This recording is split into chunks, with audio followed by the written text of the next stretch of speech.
On en parle ou pas? On en parle ou pas du deuil de l'insouciance après avoir vécu un trauma?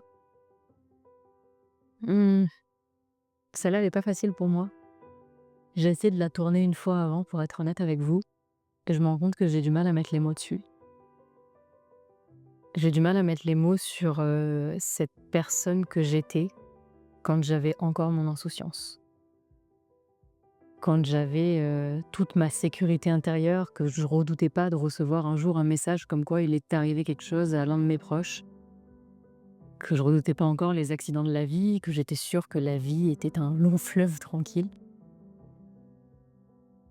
Et j'ai du mal à peser les mots, je pense, parce que mon deuil est pas encore fait, en fait. Et que parfois, je me demande encore ce qu'aurait été ma vie si j'avais pu conserver cette insouciance un peu plus longtemps. Peut-être qu'elle aurait pas été fondamentalement si différente, mais n'empêche que j'ai du mal à en parler.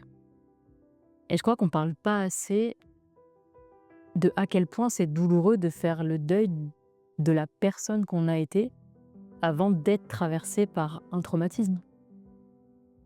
C'est le deuil de toute cette légèreté, de toute cette sécurité, de toute cette confiance qu'on pouvait avoir en nous-mêmes, au fait que la vie nous voulait du bien.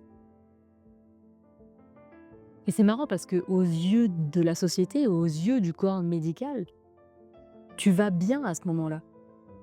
Mais au fond de toi, tu sens qu'il y a quelque chose qui a bougé, qui s'est fracturé et qui ne redeviendra jamais comme avant. Et moi, je voulais le dire que, en fait, tu as le droit d'être nostalgique de la personne que tu as été. Tu as le droit d'avoir de la peine, de savoir que tu vas plus jamais retrouver cette version de toi. Et ça veut pas dire que tu retrouveras pas une version de toi plus ancrée, mais il n'empêche que le deuil de l'insouciance après un trauma, il faut en parler. Elle était pas facile celle-là, hein? Waouh!